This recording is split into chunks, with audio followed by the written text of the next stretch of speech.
Hello and welcome to the Tradeshift Sanctuary here in Davos, Switzerland during the World Economic Forum.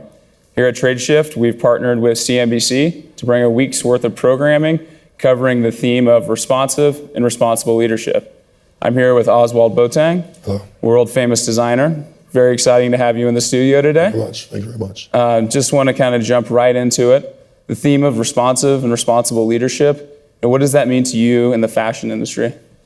Well, I'm very passionate about Africa and African development, and one of the key things about African development in terms of infrastructure is going to be leadership. So, and that leadership can also come from the leaders, be it the president or in some cases prime minister, but also leadership from the people too.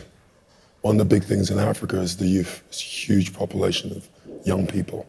And I think also they can also lead by, they can actually say what they want and kind of influence leaders to actually implement things. So, yeah. And you've invested a lot of your time personally in that. Yeah. I believe it was 2006, you founded Made in Africa. Exactly. And what was the goal there?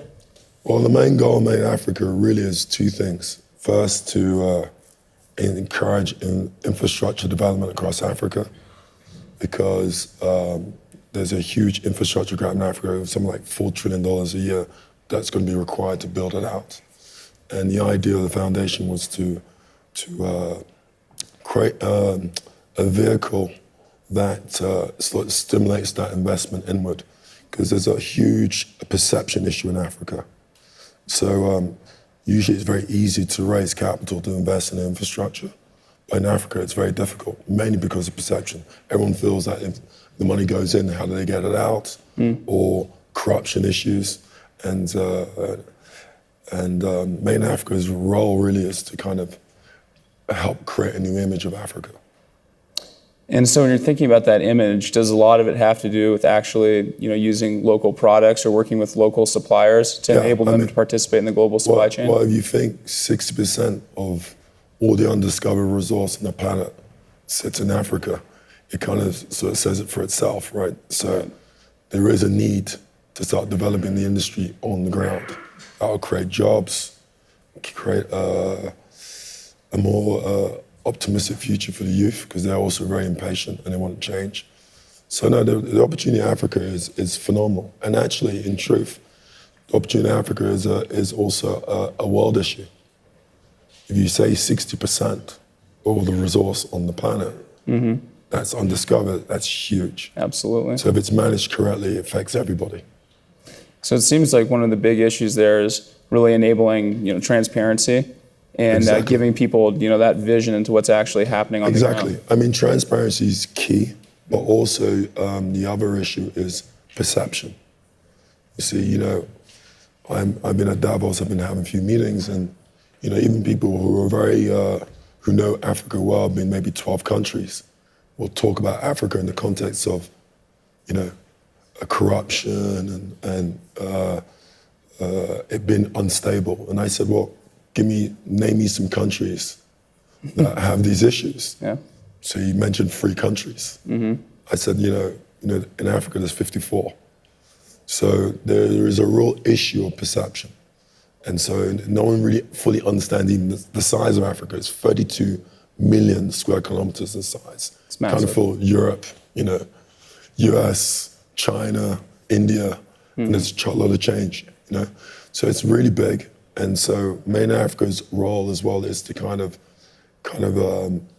show and communicate around the world, to the world, in fact, of really what Africa is about. It's a massive opportunity, as you highlighted. And yes. Also, I would say a massive responsibility. Thinking of it in that sense, who are some leaders that you admire, either in Africa, either politically, or just in business, or outside of Africa, that you think? I mean, no, Africa's got a lot of good leaders and entrepreneurs. And I just think that the issue is more of a communication issue.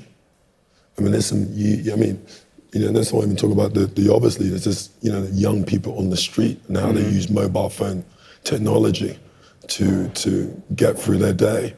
You'd be stunned when you see a 14-year-old kid in Ghana, Uganda, or Congo and how he uses his phone to get through his day, get all his information. So there's a real opportunity also with the youth.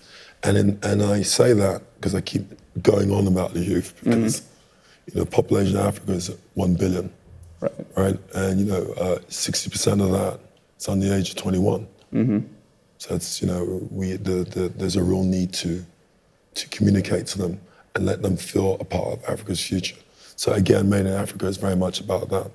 We're trying to do a series of things, concerts across the continent, started kind of around very specific aims of development and how they can, the youth can participate in that, basically giving them a voice.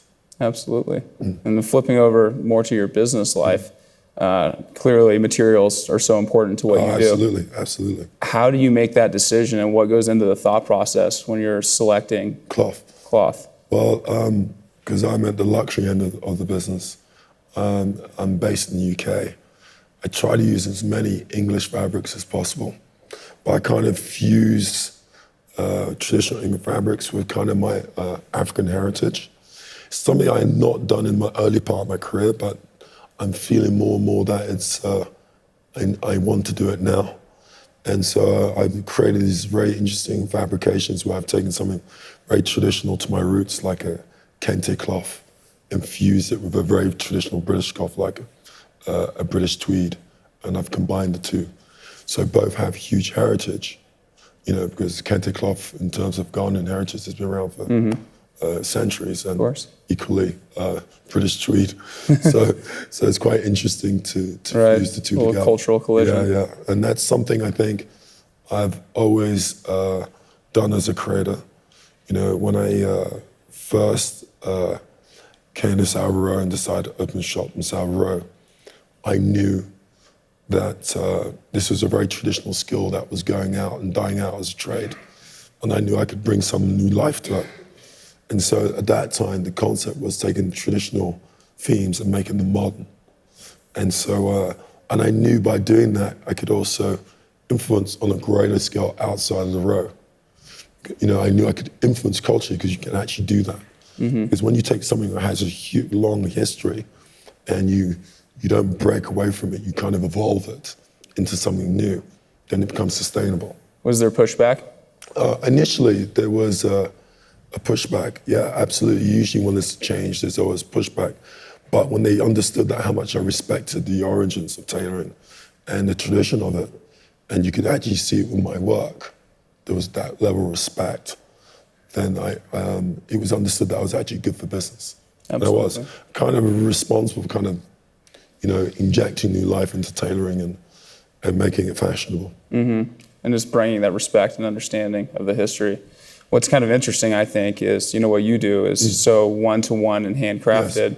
Yes. What we do at Tradeshift is so technology-based. Yes. And thinking of your Africa initiatives, it's almost like those two coming together could actually be really interesting, using technology to scale that one-to-one. Exactly, you're absolutely correct. And this is the other thing that I'm so interested in Tradeshift, because I think there's a real opportunity in Africa, because it allows a visible platform to trade, basically. And so I'm very interested to see how Tradeshift moves into Africa, and myself, I'm going to try to probably develop some relationships to make that happen. Absolutely.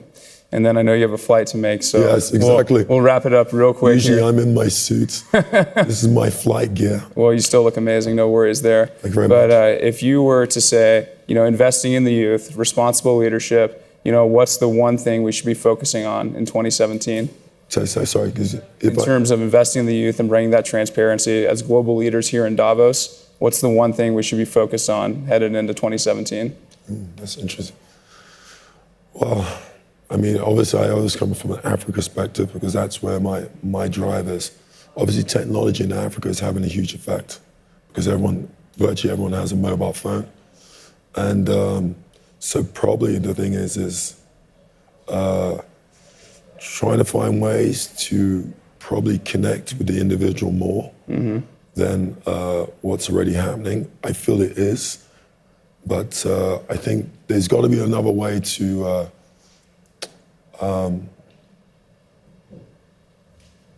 actually, I think the key in Africa right now for the youth is they want to see that they can participate in their future.